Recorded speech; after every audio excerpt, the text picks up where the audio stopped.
What if the news you trust is only telling you half the story? In this eye-opening interview with my friend Don Otis, we're going to dive deep into the hidden biases in today's media and explore how truth is being manipulated. Discover how you can uncover what's really happening behind the headlines and take control of the narrative. Don, thanks for joining me.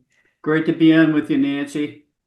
Done. I've known you for years, and this book that you have coming out here, Truth, Lies, and Control, Finding Hope in an Upside Down World. Oh my gosh, Don, we're going to be talking about that a little bit today. We've been tearing down institutions of trust for far too long. That's having a terrible effect on young people who grow up with an attitude of rebellion. And as you saw in the book, I mean, I tell some stories, and we know what the outcomes were. We're talking, for example, Rodney King, who was brutally beaten by the LA police years ago and started riots that took the lives and businesses of countless people in South Central Los Angeles. But I say, had he done things differently that day, and the outcome would probably have been different. And I used to say this to my kids all the time, Nancy. I'd say, hey, if you get pulled over by the police, be respectful. If you're in class with your teacher, be respectful. Be respectful to other adults and people in authority. And I think it all begins there. And then you have what we have today. And that's part of what this book was dealing with is just the ongoing lack of respect for authority. And it keeps getting torn down every day. And not just institutions, but individuals as well. Hmm. Which is sad for us in this country because, as we're talking about biased media, it just seems like the news is often pushing a certain viewpoint, right? And so, how much do you think it is agenda driven instead of just facts? I think that we all have worldviews. I don't care if you're a Republican or a Democrat. I don't care if you're a Muslim or Christian. We all come at life through a particular lens. Now, if we as people of faith believe that the lens of truth, and we're talking moral truth here, is found in God's word, the Bible, then that's going to be the way that we interact with the world. I think that I think the news media has their own biases. We know that. I mean, we've watched debates, we've watched the fact checkers do their thing, and you can't assume that anybody comes into a conversation from with no background or no preconceived ideas or notions. So the media does the same thing. We tend to manipulate through the power that we have in our hands, whether we're a writer, whether we're a podcaster like you, whatever we are, we want to promote our worldview. As Christians, we should be. Mhm. And a lot of what's going on in politics today is it's really driven by moral issues, the sanctity of life being one of them, the respect for marriage, these gender, all these things are biblical. I mean, they've already been spelled out. We know what they are, and yet we're falling prey to the crazy nonsense of putting men into women's sports and dismantling Title IX that we've had working pretty good for 50 years. It's crazy nonsense, and I think we all sense that, and yet the media tends to kind of keep making certain groups feel look like they're victimized. And Mhm. a victimized mentality, whoever you are, regardless of who you are, never helps build a community, never helps build us up. It only brings a sense of deprivation that there's something always is wrong. The sky is always falling, as Chicken Little would say after he got the Mhm. acorn on his head. It's Mhm. just, it's not a good way, not a healthy way for us to live. Yeah, it's division. It's actually division. And sometimes either whatever political stance you have, if you get too radical, you're still going to create more of a divide because people aren't really understanding each other and they're going at each other. It's too much, don't you think? I, you know, I worked on a book called In the Stalemate recently. It's predominantly a very good book by Sean McDowell and Dr. Tim Muehlhoff. In the book, they work very hard to explain how they try to, bridge these gaps.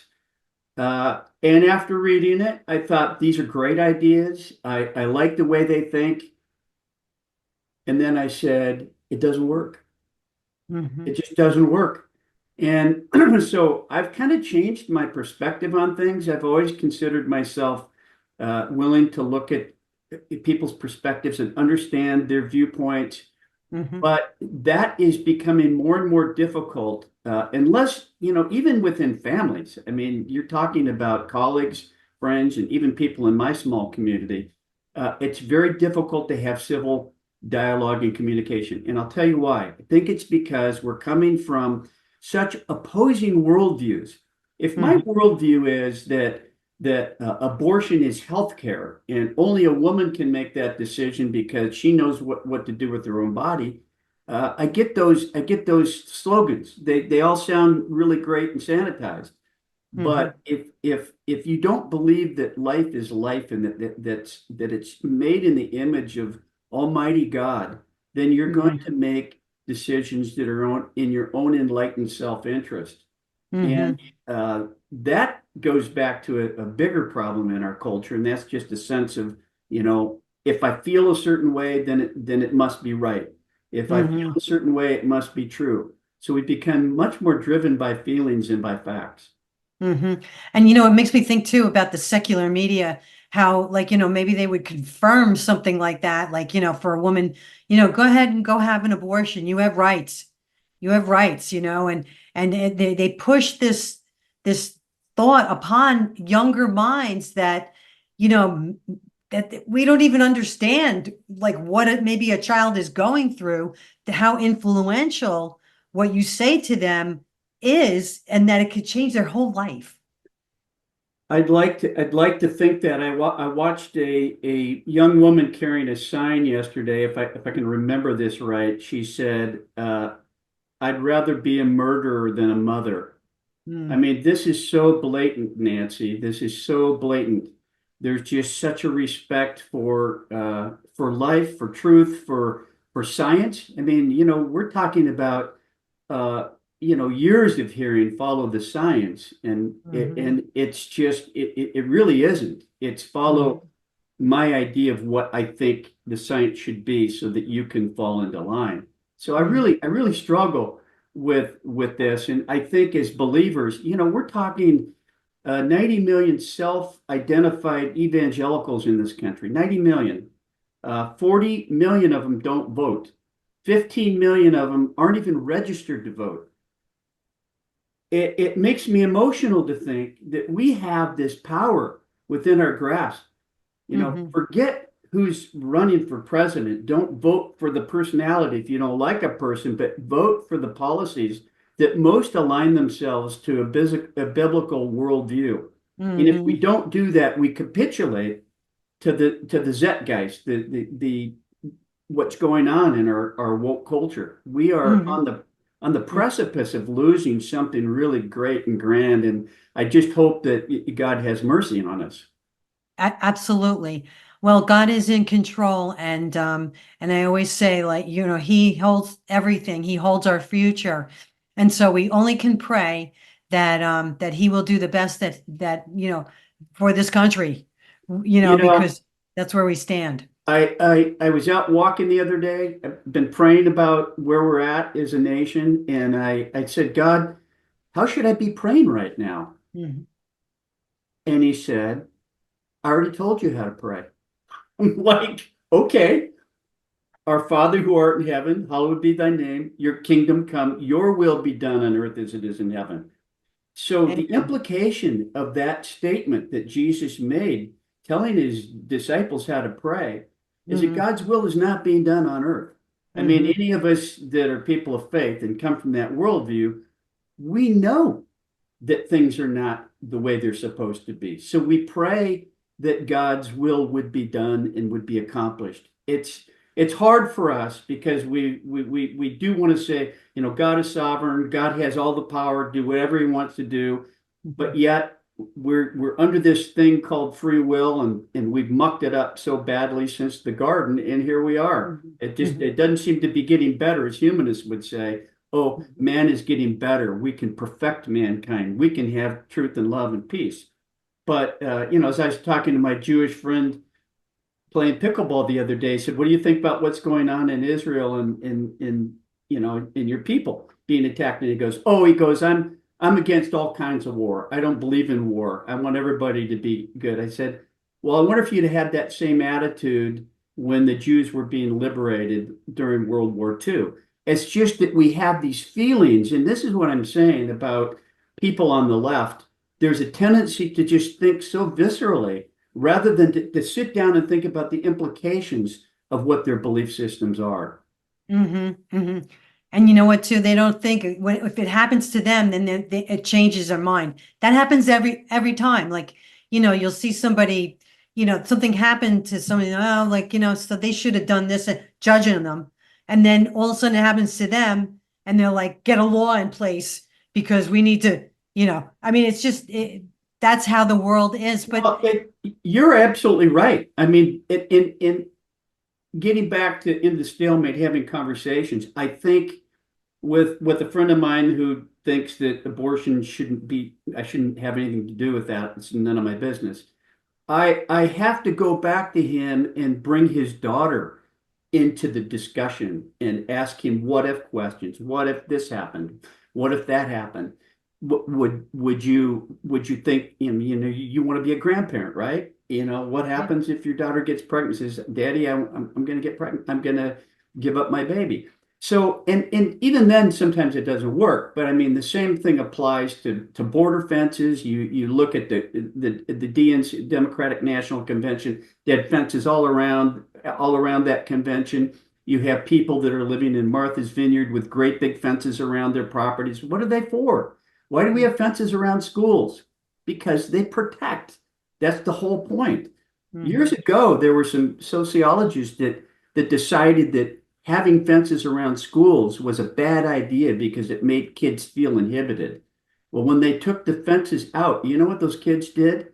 They all came back into the center part of the playground. They didn't feel safe. It's interesting, isn't it? We think if we take away all the fences in life, everything's going to be okay. And I'm not just talking about a border fence, but that's included.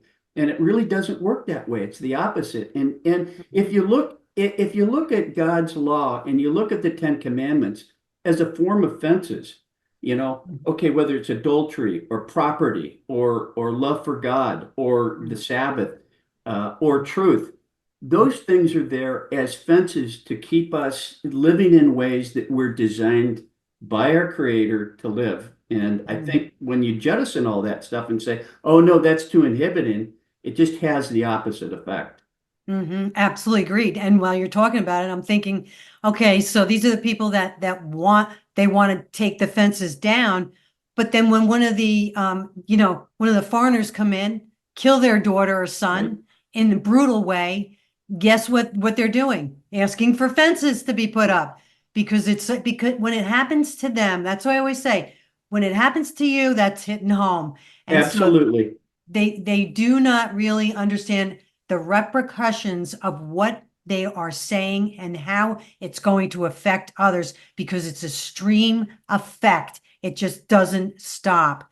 Because the feelings that they have, I mean, I think it should be this way. I think we should look. I've got Christian people that I know on that keep posting things about Jesus would accept foreigners. Jesus would love, those who are outsiders, outcasts. Of course he would. We know that. But if you look at Old Testament law and even read in Acts, I mean, boundaries were all part of Jewish understanding, Judeo-Christian tradition. Mhm. And that's just been part of the Bible forever. So to all of a sudden bring things up like that, it's confusing to a lot of people. Yeah, Jesus is love. Jesus is a lot of things. I mean, Jesus, I joked with a nurse who said Jesus loved everybody. And I looked at her and I go, Kristen, I said, Jesus was killed because he ticked a lot of people off, And I think in a strange kind of way, my perspective now is very different in terms of wanting to communicate to people that you've got to stand up for what you believe in. You've got to stop being silenced by those who think there's a separation of church and state and you can't say anything. I mean, this has Mhm. gotten to the point where a lot of Christians are afraid to speak up in their Absolutely. families or anywhere else. I agree because I see that all the time now that the Christians don't want to say anything because they don't want, they don't want to offend. But in the meantime, we get offended by, and they offend us, but they don't care. It has, and so, but I do have to add, Jesus did call out the Pharisees. Yeah, they were loved by God, but they were wicked. He even said to them, your father is the devil. He did say that. So, he did not, he loved them all, but, and if they came to him, then, they would be saved. But again, what are they really doing? It's a funny thing because, Jesus was a name caller. I mean, he called them whitewashed tombs, Absolutely. blind guides of the blind. Yep. Does it mean he didn't love them? No, because we know that Nicodemus was one of them and came to him at night. And that's Hmm. where we've got John 3:16 from. So, to present Jesus in this way that we've made him in our Hmm. own image and likeness rather than as he truly was. And the same thing about the Old Testament. We go, oh, well, that was the Old Testament. Therefore, it's pretty violent and there's a lot of bad stuff in it. So we can't really, it's really the New Testament that we need to, hinge everything. I said, okay, so do we throw out the Ten Commandments because we only believe the New Testament now? No, but that's the kind of craziness that we find happening within our own faith-based community. There's disagreement in our faith-based community now too, and I Yeah. think in a way, having uh, looked at what's happening not just in our culture, but it's infecting our schools, it's infecting our churches, our Hmm. denominations. Hmm. We have to stay true to what we believe, and if we Hmm. believe that God's word is transcendent, that it affects us, that it's timeless, then we live according to that. We don't compromise it and we don't apologize for it. Absolutely, I agree. And so coming off that, again, there's so much conflicting information out there. How can people figure out what's true? I think that you have to start with the basis of truth. I mean, if I think the people that I see arguing most against biblical concepts are those that really don't fully understand it. Hmm. And so I think for those of us who do have a Christian worldview, read your Bible. I mean, that seems like a pretty simple thing to say. And don't Hmm. be afraid to ask questions. God's not afraid of our questions. God's not. I Hmm. mean, look, if I buy a new car, which I couldn't afford now anyways, and I opened up the owner's manual on it and I looked through it and I go, I'm not going to waste my time changing oil. I'm not going to Hmm. change the tires every 30,000. I'm not doing that. No, I don't like that because that inhibits me. And I bought this car, it should be good enough. And I just go about my life. Maybe nothing's going to happen right away, but in Hmm. time, that vehicle's going to be trashed. It's not going to be working right. And what am I going to do? Say, oh, I hate General Motors or Toyota because they sold me a piece of junk. No, you haven't taken care of your equipment like the manufacturers asked you to do. So Hmm. whose fault is it that your car's not working? I think ultimately that's the way I look at the law. I think, okay, God gave us rules to live by.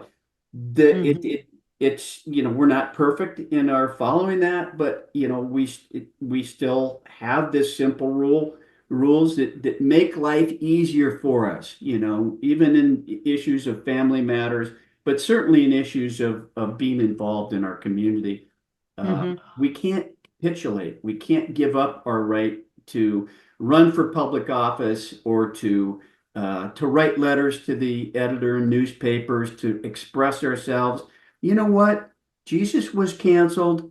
Paul was canceled. You're going to be canceled. If you're afraid of being canceled, then you probably shouldn't be really being a follower of Christ, because that's going to happen. And not just canceled. I mean, you're going to be persecuted. You Mm-hmm. look at 11 of the 12 disciples lost their lives. Mm-hmm. I'm not saying that's a good thing to aspire to, but I think that if we think that we're going to get through this day and age without there being a little bit of conflict, we're fooling ourselves. Hmm. And you know what, too? People have to understand something too, is that history repeats itself. There has been horrible times as well. Like back when in the book of Acts, we see what the Romans did to the Christians. They burnt them as lanterns at night. You Mhm. just set them on fire, and they did horrible things. They were persecuted horribly.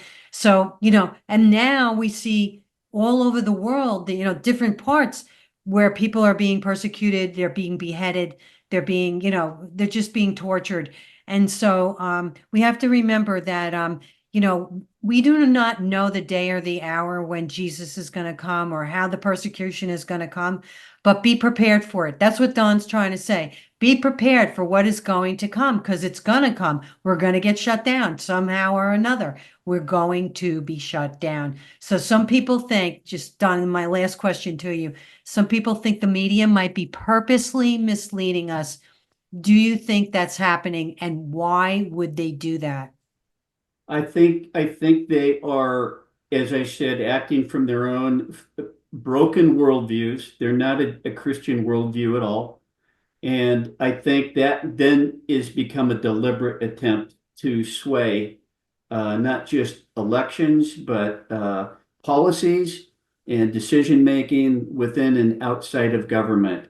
I don't think there's any question about that. I mean, if you'd have looked back 30, 40, 50 years ago, yeah, there were people that were either Republicans or Democrats or whatever that were involved in the news media, but they were trying to present the news in a way that was a little bit more objective.